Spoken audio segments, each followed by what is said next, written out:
Hi everybody, welcome back to Grace to Grow Garden.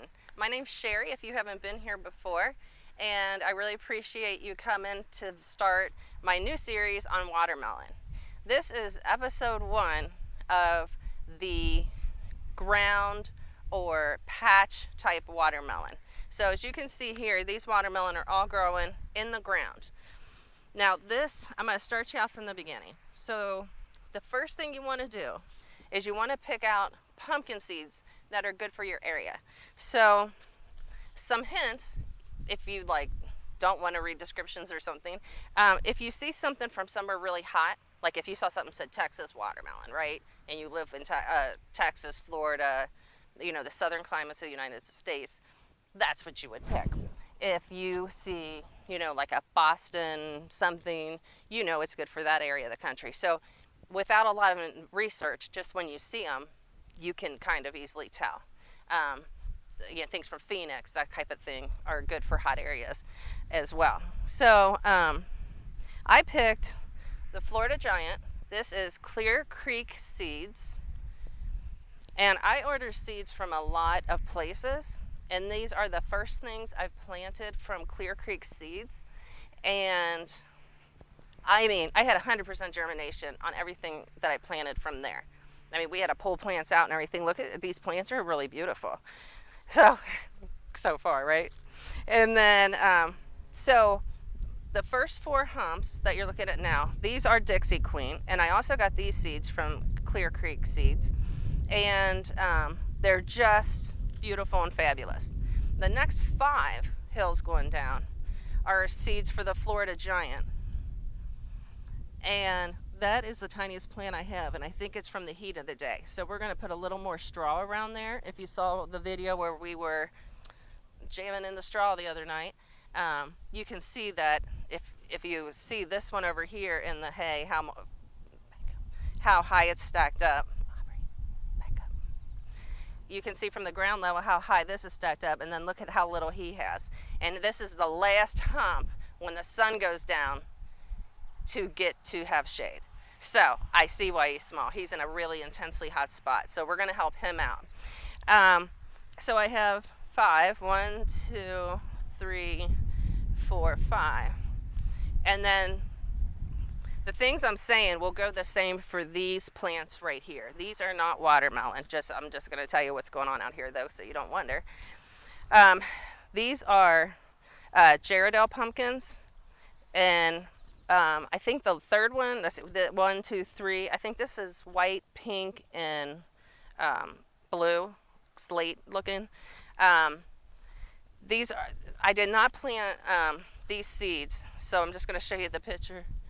But the pumpkin is just beautiful, and they would match really well with my brick on my house, these colors to put outside.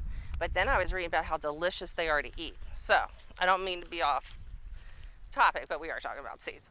All right, so those 3 are those. And then these last 2 plants are bushel gourds. They could grow from what it says on the packet up to 100-pound gourds. And we'll get to gourds more later. If you want to get any of this stuff planted and you're in a hot climate, if you're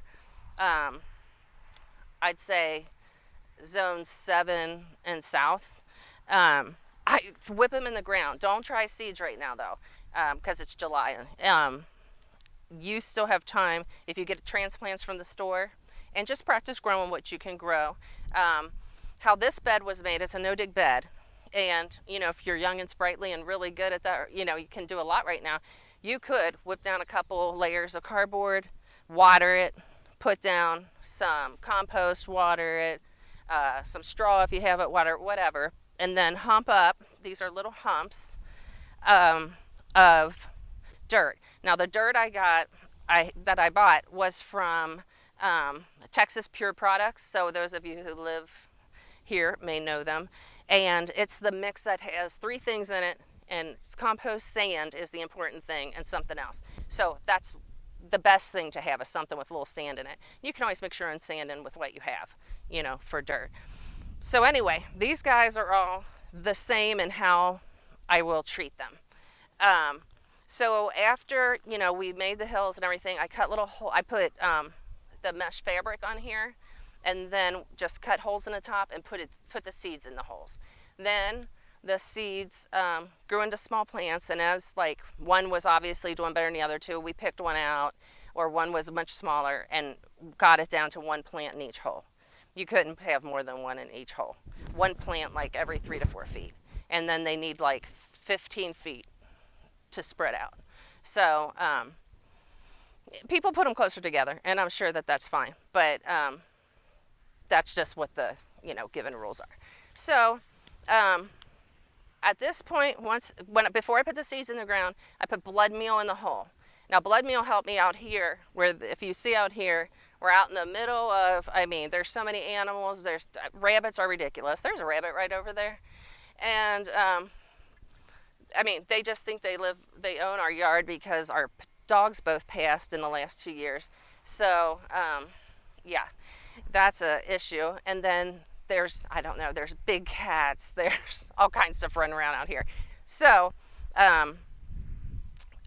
these things, raccoons, you know, there's hogs. I mean, Lord help me, they won't come through.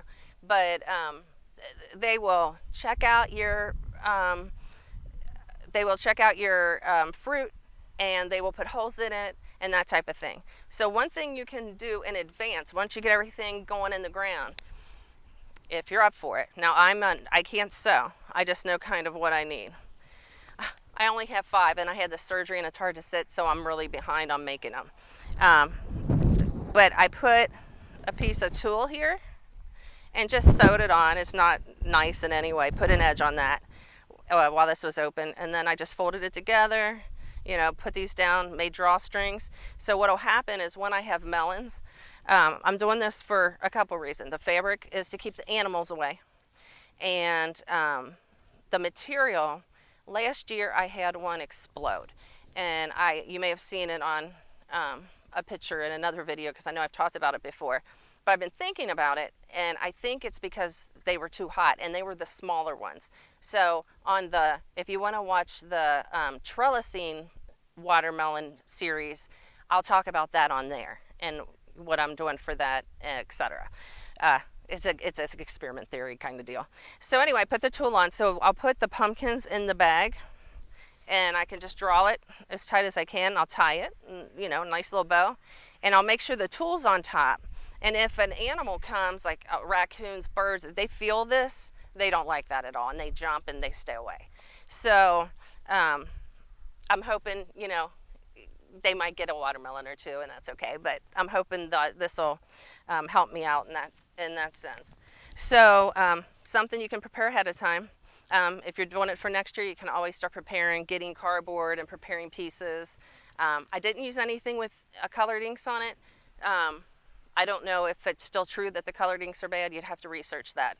That was the old deal, so I'm sticking with that.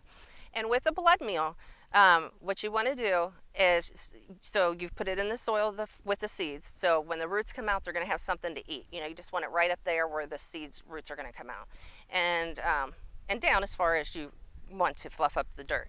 And then every week, and I would do it every week if you live somewhere really hot like this, or if it's rained a lot and washing the nutrients out, you have to, you know, in my case, in the holes here, put more blood meal on, or whatever fertilizer I'm using at the time. Right now, at this stage, it's blood meal. It also, the rabbits don't like blood meal, so it's helping me there. Nobody's eating my plants. And keeping them fed once a week. Now, again, the video we made the other night, we made because I knew it was an experiment, but my hypothesis was that none of these were vining out yet, and they were big and healthy because that black material was too hot. And I had planned for that, but I really didn't know about the back surgery yet. So we went and got the straw, put the straw down, and already if you look at this Florida giant right here, he has a vine. So it was just too hot for him to touch out here, and I knew that would be the situation. So that's what I want to tell you right now to get started. If you are in zone 7 and further south, right now you could get transplants, I think, And if you really, put blood meal in the hole, and when you put the plants in there, but read how much you're supposed to put in. You don't want to burn roots or anything like that, and get them healthy and going. I think you'll get watermelons. If they'll take, now they do not like the roots touched when you do a transplant. So I just want to tell you that when you get a transplant, take it out of the container, barely squeeze it or do whatever you have to do to get it out. You're much better off touching the leaves on this plant than touching the roots. So just when you take it out, put it upside down in your hand with the roots up. Have your hole and everything ready. You've already put nitrogen in there, which is blood meal in my case, and you've put water in the hole and it's nice and wet. Make sure it's deep enough for the roots. Hold it up by the leaves, get the dirt where you want it, and leave it on. Don't touch it anymore, because they do not like to be transplanted. So, but you can do it. You just got to be really careful. So I hope you enjoyed video one, number one in the series on patch watermelons. So if you liked this video, please hit the like button. Please subscribe to my channel, and please leave me questions or comments. I would love to answer them for you, or do a video to show you if I have that item growing, or if I know enough to do a video to show you. So anything I can do to help. I hope you're having a blessed day. I sure am here. Bye-bye.